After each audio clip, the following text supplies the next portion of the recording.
आप लगातार तैयारी कर रहे हैं 5 सितंबर की। 5 सितंबर को यह हमारे शिक्षा मित्र जीवन की अंतिम लड़ाई है और इस लड़ाई में हम सबको एक दूसरे का साथ देकर अपना न्याय स्वयं लड़ करके प्राप्त करना है। इसके लिए आप सबको आना है और एक एक साथी को लाना है। साथियों, अभी आपने देखा होगा कि 2 दिन पहले संगठन के कोषाध्यक्ष और लखनऊ के जिला अध्यक्ष के साथ मैं उत्तर प्रदेश के पूर्व मुख्यमंत्री, उप मुख्यमंत्री और वर्तमान में राज्यसभा सांसद आदरणीय श्री दिनेश शर्मा जी से मिला था और उन्होंने करीब आधे घंटे तक 2018 और 17 के बीच जो घटनाएं घटी उन पर विस्तृत चर्चा किया और उस समय उनके बताने के समय इतना दुख हो रहा था, इतना कष्ट हो रहा था कि हमारे हाथ में आई हुई वो सारी चीज़ें हमारे हाथ से कैसे फिसल गई। उसके कई कारण थे और जो सबसे बड़ा कारण था वह कारण था हम स्वयं थे, यानी हम शिक्षा मित्र स्वयं थे। हम लोगों ने एक शिक्षक होते हुए उस समय जिस अपमानजनक भाषा का प्रयोग किया, तमाम सारे वीडियो ऑडियो माननीय मुख्यमंत्री तक पहुँचे। इसके कारण से वह काम हमारा रुका और उन्होंने 8 बिंदु बताए कि उनकी कमेटी ने 8 बिंदुओं पर सिफारिश की थी। और साथियों, अगर वह 8 बिंदु वास्तव में उस समय उन्होंने भेजे होंगे और यदि वो पास हो जाते तो आज हमें समान कार्य समान वेतन की मांग ना कर रहे होते, क्योंकि उतना हम लोगों को खुद मिल रहा होता। इसीलिए बहुत कष्ट हुआ। लोगों ने पूछा फेसबुक पर कि क्या क्या बताया। सारी चीज़ें खुल के नहीं बताई जा सकती, लेकिन उन्होंने यही बताया कि इस समय आप समान कार्य समान वेतन पर काम कर रहे होते।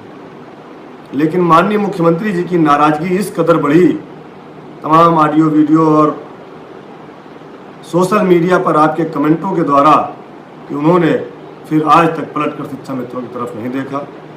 वही कारण इस कमेटी जो 2018 में बनी उसमें नहीं कुछ हुआ और 2023 में जो नवंबर में कमेटी बनी उसकी बैठकें हुई, सब कुछ हुआ, प्रपोजल बना और फिर भी उस पर कोई निर्णय माननीय मुख्यमंत्री जी के स्तर पर नहीं हुआ, क्योंकि वह आज भी उन पुरानी चीज़ों को शिक्षा मित्र का नाम आते ही याद कर लेते हैं। हमने कई बार आपसे निवेदन किया है कि आप लोग अगर अच्छा नहीं लिख सकते तो बुरा मत लिखिए। किसी से भी अगर अपनी बात माननी है, मनवानी है, तो आप कुछ अच्छे शब्दों का चयन कर सकते हैं। सबसे पहले आप शिक्षक हैं, शिक्षक की मर्यादा में रहकर कमेंट करें। मैं देखता हूं कि मेरे फेसबुक पर या इस चैनल पर या फिर मैं देखता हूं माननीय मंत्री जी के जो वित्त शिक्षा मंत्री जी हैं उनके ट्विटर पर, फेसबुक पेज पर, माननीय मुख्यमंत्री जी के फेसबुक पेज पर भी पढ़ने को कभी कभी मिल जाता है। भले वो शिक्षा मित्र के रूप में लोग दूसरे लिख रहे हों, लेकिन वह नाम शिक्षा मित्रों का होता है कि गलत कमेंट, अभद्र कमेंट और ऐसे ऐसे कमेंट हमको ही पढ़ने को मिलते हैं कि हमें भी कष्ट होता है। साथियों, मैं एक निवेदन आपसे कर रहा हूँ, कई बार कर चुका हूँ, ये अंतिम निवेदन है, क्योंकि इसके बाद हो सकता है कि ना मैं आपसे निवेदन करूं और ना ही आप हमारी बात सुने। यदि अब भी आप नहीं समझे, अब भी आप नहीं सुलझे, अपनी भावनाओं का नियंत्रण नहीं किया और अपनी भावनाओं में बहकर यदि सरकार को और माननीय मंत्री मुख्यमंत्री जी को गलत भाषा का प्रयोग किया, तो शायद ये सोच लीजिए कि अब शिक्षा मित्रों का कल्याण इतनी जल्दी नहीं हो पाएगा। क्योंकि परसों की जो बातें हमने सुनी अंदर की, कुछ गोपनीयताएं हैं जो नहीं कह सकते, व्यक्तिगत मिलेंगे तो हम जरूर बता देंगे। बहुत कष्ट हुआ आप लोगों के माध्यम से, आप लोगों के द्वारा जो बातें लिखी गई उनसे बहुत कष्ट हुआ। सरकार को, माननीय मंत्री जी को, माननीय मुख्यमंत्री जी को, जिसकी वजह से आज हम रो रहे हैं, बिलख रहे हैं, अपने बच्चों को, अपने परिवार को संभाल नहीं पा रहे हैं। कुछ चंद लोग, जो लोग हम देखते हैं व्हाट्सएप पर भी ग्रुपों में लोग इतनी अभद्र भाषा का प्रयोग करते हैं कि अब हम सोच ही नहीं पाते कि वो शिक्षा मित्र हैं भी या नहीं है। मुझे तो लगता ही नहीं कि वो शिक्षा मित्र होंगे, या तो किसी बहन के पति होंगे या तो कि किसी के पुत्र होंगे। इस तरह की घटिया भाषा का प्रयोग नहीं करना चाहिए। और दूसरी बात, सोशल मीडिया पर बहुत ही सोच समझकर कमेंट करें, अपनी बात शालीनतापूर्वक रखें, यह मेरा निवेदन है। क्योंकि 5 सितंबर का जो कार्यक्रम है यह अंतिम कार्यक्रम है, यह अंतिम कार्यक्रम है। इसके बाद शायद कोई अब कार्यक्रम नहीं होगा, आप भी जानते हैं और हम भी जानते हैं। इसलिए बहुत ही होश में, बहुत ही जोश में लखनऊ आइए, एक एक साथी को लेकर के आइए। कार्यक्रम की घोषणा की गई थी 25 जुलाई और 5 सितंबर। तब से निरंतर उत्तर प्रदेश प्राथमिक शिक्षा मित्र संघ के सभी प्रदेश पदाधिकारी, समस्त हमारे जिला अध्यक्ष साथी, सभी ब्लॉक अध्यक्ष साथी और पूरी कार्यकारिणी लगातार बैठक कर रहे हैं, मीटिंग कर रहे हैं, बस, ट्रेन सबकी व्यवस्था कर रहे हैं। आने के लिए आतुर हैं हमारे शिक्षा मित्र भाई बहन, सारी व्यवस्था कर रहे हैं। और बीच में विघ्न लोग डालना शुरू कर दिए हैं। जब कार्यक्रम बता दिया गया कि 5 सितंबर को इको गार्डन में कार्यक्रम तय है और कार्यक्रम वहीं होगा, यदि हमारी समस्याओं का समाधान नहीं हुआ तो 6 सितंबर से हम लोग निदेशालय घेरेंगे। उसके बाद भी लोग अलग अलग परेशान हैं, अलग अलग चीज़ों पर तैयारी कर रहे हैं। आखिर क्यों? ऐसा करना उचित है क्या? इसका जवाब आप लोग स्वयं ढूंढें और इसका आप लोग पूरी तरह से समझना चाहे तो समझिए और ना समझ बने तो ना समझें। क्योंकि जब लाखों लोगों की भीड़ आएगी तो निदेशालय में ना तो वहाँ आपकी बस खड़ी हो पाएगी, ना आपकी गाड़ी खड़ी हो पाएगी, ना आप बैठ पाएंगे। वहाँ मुश्किल से 4 से 5 हज़ार लोगों के बैठने की व्यवस्था है। ना ही वहाँ शौचालय है, ना वहाँ पानी की व्यवस्था है। हमारी बहनें आएंगी तो कहाँ जाएंगी, कैसे रहेंगी, इसका ख्याल भी हमको रखना है। इसलिए हमारा बड़ा कार्यक्रम एक दिन बड़ी चोट 5 सितंबर को होगी और इको गार्डन से हम लोग 3 बजे मूवमेंट करेंगे। 3 बजे तक इंतजार, 3 बजे के मूवमेंट होगा और यदि बात नहीं बनी तो रात भर वहीं रुकेंगे और 6 तारीख से निदेशालय में बैठेंगे। यह पूरी योजना बनाई गई है। सारी चीज़ों का खुलासा कर देना भी ठीक नहीं है, क्योंकि ये सार्वजनिक चैनल है, सारे लोग देखते हैं, शासन प्रशासन LIU के लोग भी देखते हैं। हम लोग सरकार से अपनी समस्याओं का समाधान कराने के लिए आ रहे हैं, ना कि सरकार से लड़ने आ रहे हैं, ना कि सरकार का विरोध करने आ रहे हैं। हम चाहते हैं कि हमारी जीविका कैसे चले। ये हमारा आजीविका आंदोलन है। इसका उदय इस नाम का भाई प्रयागराज से वसीम भाई ने दिया है, शिक्षा मित्र आजीविका आंदोलन। और आप लोग जो लिखते हो, ये अभी देखिए CTKHS ने जो लिखा है, क्या ये लिखना उचित है? कुछ न हो फिर भी कुछ कराने की क्षमता आप में होनी चाहिए। यदि पिछली बार की तरह हम लोगों ने जो चीज़ें छोड़ दिया है, अगर इस समय भी छोड़ेंगे तो नुकसान हमारा आपका होगा। अभी एक बहुत चर्चा चल रही है, 4-5 दिन से मैं देख रहा था, हमको आपको बांटने की। वह चर्चा ये चल रही है कि अगर TT और CTET पास शिक्षा मित्रों की मांग नहीं रखी जाएगी तो हम लोग उसमें नहीं आएंगे।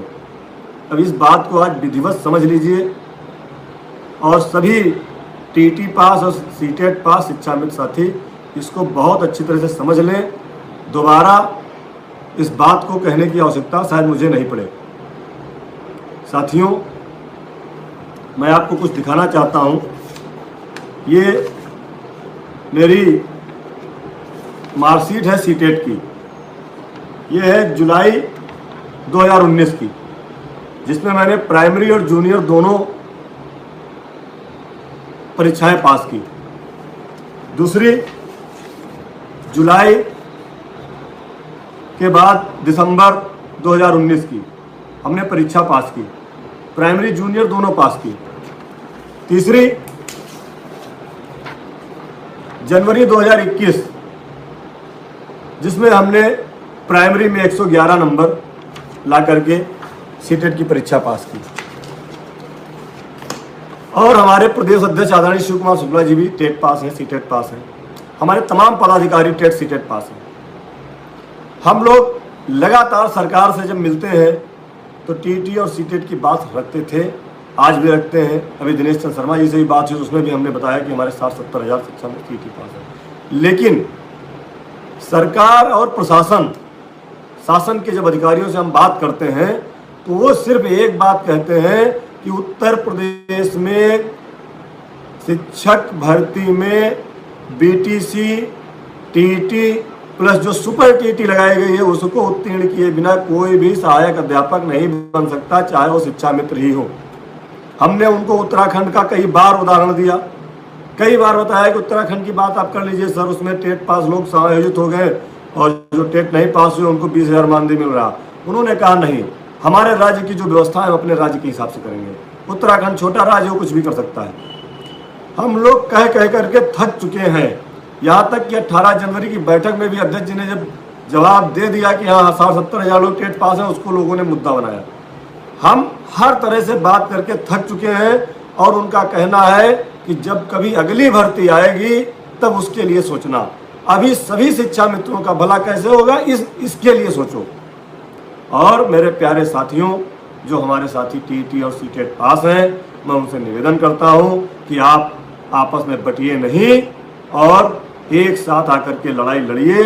पहले अपनी आर्थिक समस्या को सुलझाइए। जब भी शिक्षक भर्ती आएगी मैं आपसे वादा करता हूं कि उत्तर प्रदेश प्राथमिक शिक्षा मित्र भी संघ भी आपकी लड़ाई लड़ेगा। सबसे आगे अगर कोई खड़ा होगा तो सुशील यादव खड़ा होगा, शिव कुमार शुक्ला जी खड़े होंगे, ये मैं आपसे वादा करता हूं। लेकिन जहां कोई रास्ता ही नहीं है, जहां कुछ दिख ही नहीं रहा है, वहां अंधेरे में तीर चलाने से फायदा नहीं है। मैं आपसे टेट सीटेट पास के नाम पर, कोर्ट के नाम पर चंदा नहीं ले सकता, क्योंकि जो स्थिति मेरी है वो स्थिति आपकी है। मैंने पहले भी कहा था कोर्ट से कुछ नहीं होने वाला है। जब सरकार ने सुपर टेट की व्यवस्था लगा दी है, जब तक सुपर टेट व्यवस्था नहीं हटेगी तब तक कुछ नहीं होने वाला है। और सरकार अभी सुपर टेट को लेके चल रही है और मुझे नहीं लगता है कि इतनी जल्दी कोई भर्ती सरकार करने के मूड में है, क्योंकि शिक्षा मित्रों को, अनुदेशकों को, सबको शिक्षकों के समानुपात में गिन करके वह कोर्ट में और विधानसभा में बार बार जवाब दे रही है। भले ही हमारा मानदेय 10,000 है, लेकिन हमारी गिनती शिक्षक के बराबर सरकार कर रही है। जो लोग कहते हैं, हम कमेंट देखते हैं कि सरकार को हमारी योग्यता का पता नहीं है। अरे सरकार को आपके एक एक बाल की खाल की जानकारी है कि किस बैच में कितने शिक्षा मित्रों ने टीटी पास किया, किस परीक्षा में सीटेट पास किया और किस शिक्षक भर्ती में कितने शिक्षा मित्र सहायक अध्यापक बन गए, किस विद्यालय में कितने शिक्षा मित्र हैं। एक में 5 हैं, किसी में 6 हैं, किसी में 7 शिक्षा मित्र हैं और कहीं कहीं 1 शिक्षा मित्र है, कहीं 1 भी शिक्षा मित्र नहीं। कितने विद्यालय शिक्षा मित्र चला रहे हैं ये भी सरकार को पता है। सरकार होती है, तो इसलिए आप इन सब चीज़ों में बटिए नहीं। मैंने इसलिए अपील करना शुरू किया क्योंकि कुछ लोगों ने आपको बांटने का काम किया है। आप बटिए नहीं, पहले अपनी आर्थिक व्यवस्था को सुधारिए, फिर जब शिक्षक भर्ती आएगी तो जरूर हम आपकी लड़ाई लड़ेंगे। संगठन इस बात का वादा करता है। पहले तब तक आप अपनी आर्थिक व्यवस्था सुधारने के लिए लड़ाई लड़िए, जब भर्ती आएगी तो अपनी योग्यता का परिचय हम लोग देंगे। और एक बात और आपसे अपील करूंगा कि जो पिछली गलतियां हुई हैं उनको मत दोहराइए मित्र। अगर अब दोहरा दिए तो सब खत्म हो जाएगा। ये 5 सितंबर का कार्यक्रम आखिरी कार्यक्रम है, उसके बाद शायद ना तो मैं कोई कार्यक्रम कराने की हैसियत में रहूँगा, ना कहीं पैरवी करने की हैसियत में रहूँगा और ना ही शायद आप लोग हमारे कहने से कहीं आएंगे और ना ही आप लड़ने की ताकत रखेंगे। क्योंकि छोटी छोटी चीज़ों में हम लोग बट रहे हैं। हम सब स्नातक उत्तीर्ण हैं, हम सब बीटीसी उत्तीर्ण हैं। एक आंकड़ा है कि 60 से 70 हज़ार लोग टेट सीटेट पास हैं, और आज भी हम लोग यह निर्णय नहीं कर पा रहे हैं कि हमारा हित कहाँ है, हमारा अहित कहाँ है। 5 सितंबर को 10 बजे इको गार्डन में पहुँचे, आपकी अनुमति हो चुकी है, सारी व्यवस्था हो गई है, माइक की व्यवस्था हो गई है, बहनों की बैठने के लिए टेंट की व्यवस्था हो गई है, और जो भी पानी, शौचालय, जितनी भी व्यवस्था संगठन को करना है वह सब हम लोग कर रहे हैं। बस आप लोगों के आने का इंतजार है। सभी लोग आइए, आप सबका स्वागत है। ईश्वर से प्रार्थना है, भगवान कृष्ण से प्रार्थना है कि जैसे उन्होंने अन्याय के खिलाफ न्याय को जीत दिलाई थी, वैसे ही शिक्षा मित्रों को भी न्याय की जीत दिलाएं, क्योंकि 68,500 और 69,000 भर्ती की जो सीटें बीएड और बीटीसी लोगों से भरी गई हैं, वह एक एक सीट शिक्षा मित्र साथी की है, और हम चाहते हैं कि हमारा एक एक शिक्षा मित्र साथी पुनः अपने पद पर पहुंचे। इसके लिए आप सभी लोग हमारा साथ दीजिए। आप अपने लिए लड़िए, हमारे लिए लड़िए, अपने बच्चों के लिए लड़िए। इन्हीं बातों के साथ जय हिंद, जय भारत, जय शिक्षा मित्र।